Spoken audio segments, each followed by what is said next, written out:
शोषितों वंचितों के जीवन में एक ऐसा ही उजाला तैयार कर देगी जैसा उजाला आपने यहां अभी मेरे कहने के बाद कर दिया है। मैं आपसे अपील करूंगा नौजवान साथियों, बैठ जाओ।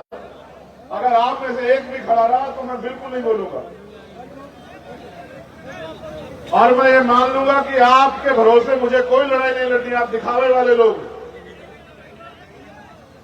कोई भी संघर्ष योद्धाओं के दम पे होता है, भेड़ बकरियों के दम पे कोई संघर्ष नहीं हुआ आज तक, दुनिया का इतिहास गवाह है।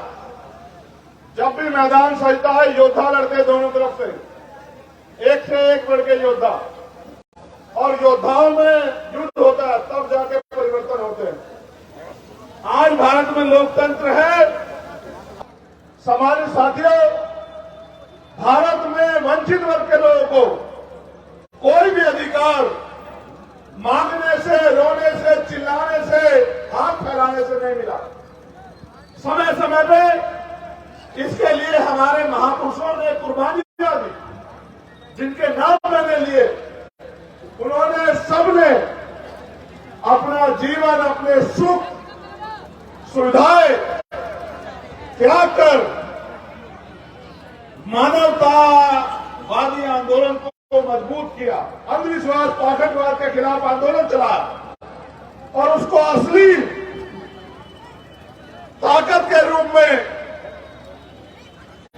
डॉक्टर बाबा साहब अम्बेडकर ने भारतीय संविधान के रूप में एक ऐसी ताकत हमको सौंपी जिस ताकत ने पशुओं जैसा जीवन जी रहे शोषितों को इस देश की राजगद्दी पे बैठने का अधिकार और अवसर देने का काम किया। सम्मानित साथियों, हमें महसूस और याद करना है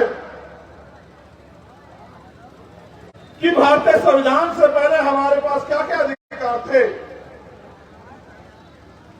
क्या हम पे पढ़ने का अधिकार था? क्या हम पे मंच सजा के बोलने का अधिकार था? क्या हम पे अच्छे कपड़े पहनने, अच्छे घर बनाने, डॉक्टर, इंजीनियर, आईएएस, आईपीएस और प्रधान से लेकर प्रधानमंत्री, मुख्यमंत्री, राज्यपाल बनने का अधिकार था? विधायक, एमपी बनने का अधिकार था? देश की महिलाओं पे एक पार्षद से लेकर और राष्ट्रपति बनने का अधिकार था? तो पूरी जानकारी करने के बाद ये पता लगता है कि भारतीय संविधान के आने के बाद जिन पे ना के बराबर अधिकार थे, उस हर एक व्यक्ति को भारत में समता, समानता, भाईचारा, अवसर की समता और स्वाभिमान सम्मान से जीने का अवसर जो है वो भारत के संविधान ने दिया। आज चाहे इस्लाम को मानने वाले लोग हो, सिखिज्म को मानने वाले लोग हो या सनातन को मानने वाले लोग हो या भगवान बुद्ध को मानने वाले लोग हो, इन तमाम धर्मों को मानने की आजादी भी भारतीय संविधान ने दी।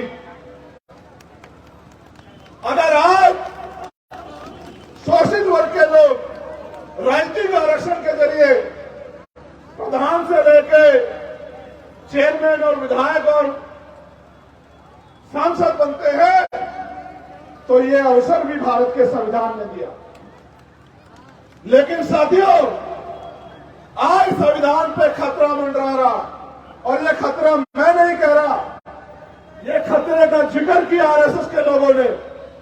अगर आरएसएस का इतिहास जानोगे तो संविधान के 5वें दिन लागू होने के बाद इन्होंने संविधान का विरोध किया, और सिर्फ संविधान का विरोध नहीं किया, देश के मेरे सम्मानित लोगों, भारतीय तिरंगे का विरोध भी आरएसएस के लोगों ने करने का काम किया।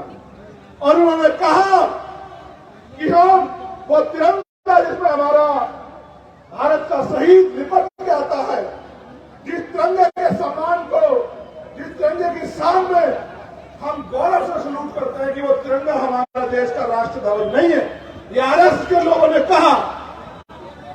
आज प्रधानमंत्री के आर्थिक सलाहकार समिति के अध्यक्ष ये कहते हैं कि भारतीय संविधान को बदल देना चाहिए, तो हमें समझना पड़ेगा कि आरएसएस और बीजेपी हमारी वोट के जरिए सत्ता में आके भारतीय संविधान को कुचलने का काम कर रही है, उसको खत्म करने का काम कर रही है, इस देश के संविधान की मूल भावनाओं को बर्बाद करने का काम कर रही है।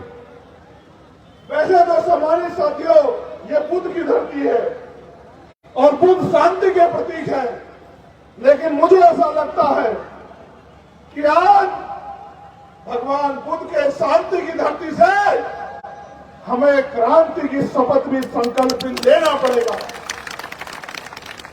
क्योंकि सामान्य साथियों, बाबा साहब अम्बेडकर ने भी कहा कि जिस कौम का नौजवान जीते जी अपने समाज के अधिकारों की लड़ाई नहीं लड़ता, वो जीते जी भी मरे हुए के समान होता है। मैं जब अपनी बात रखता हूं तो कई तरह समझाता हूं, और एक शायरी के रूप में मैं आपसे कह रहा हूं, आपकी ताकत का एहसास कराते हुए, कि राजमहलों से ये पैगाम है मेरा, देश के हुक्मरान के नाम, देश के प्रधानमंत्री के नाम, आरएसएस के मुखिया के नाम, कि हमारे सब्र का इम्तिहान मत लो, कि राजमहलों से खंडरों का रास्ता हो जाएगा, हम गरीबों से जो उलझेगा वो फना हो जाएगा। हम दरिया हैं, हमें मालूम है हुनर अपना, जिस ओर चल निकलेंगे रास्ता हो जाएगा। ये बात मैं कहना चाहता हूं देश के प्रधानमंत्री, गृह मंत्री और संघ प्रमुख को, कि किसी गलत फहमी में मत रहना। मेरे बहुजन समाज के नौजवान साथियों, अधिकारी कर्मचारियों, आज हर स्तर पर आपका शोषण हो रहा है। मैं अपने नौजवान भाइयों से कहना चाहता हूं, आपको तय करना है कि आप गुलामी का जीवन जीना चाहते हो या संविधान के जरिए स्वाभिमान सम्मान का जीवन जी मिला है उस जीवन को जीना चाहते हो, यह आपको तय करना पड़ेगा। और मैं अक्सर कहता हूं नौजवानों को कि संघर्षों के साए में घनघोर जवानी पलती है और इतिहास उधर झुक जाता है जिस ओर जवानी चलती है। मैं जवानों को यह कहना चाहता हूं, देश के साथ भारतीय संविधान की रक्षा की जिम्मेदारी, करोड़ों शोषितों वंचितों के हक अधिकार, देश की तमाम महिलाओं को सम्मान और अवसर की देने वाले संविधान की रक्षा की जिम्मेदारी आपकी। इस देश के जैन, बौद्ध, सिख, ईसाई और जिसके साथ सबसे ज्यादा अन्याय हो रहा है, मुसलमान को सुरक्षा की गारंटी देने की जिम्मेदारी आज हमारे कंधों पे है। इस देश के पिछड़े दलित आदिवासी वर्गों को उनके अधिकारों की रक्षा और संरक्षण देने की जिम्मेदारी आज हमारे कंधों पे है। आप हालात को देख लीजिए, किसी की हिम्मत नहीं पड़ पा रही है कि सरकार से जवाब मांगे, जो मनाए बोल देते। हमने तय किया है कि इन पाखंडियों की अंधविश्वास की दुकान को भी ताला हम लोग लगाने का काम करेंगे। ये जो तमाम झूठ आडंबर चल रहा है,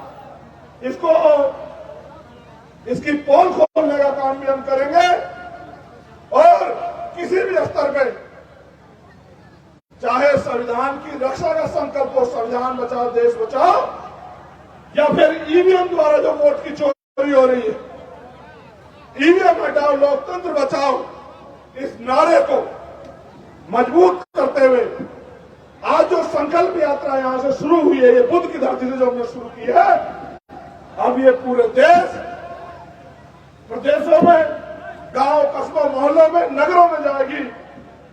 इसके बाद 19 तारीख से ये यात्रा मध्य प्रदेश में शुरू हो रही है और 27 तारीख से राजस्थान में।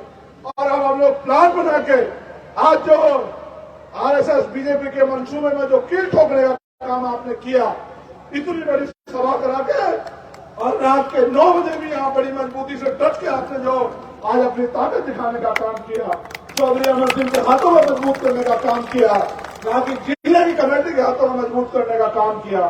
मैं विश्वास के साथ आपको कहना चाहता हूं कि उत्तर प्रदेश वो धरती है जिससे दिल्ली का रास्ता खुलता है।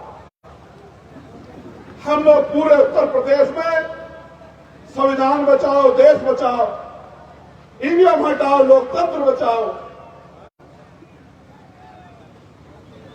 इस यात्रा को के जरिए गांव-गांव में जाके बहुजन समाज में भाईचारा पैदा करना और उनके ऊपर मंडरा रहे खतरे को, जो देश के ऊपर मंडरा रहा, इसके प्रति जागरूक करके इकट्ठा करने का काम हम लोग करेंगे।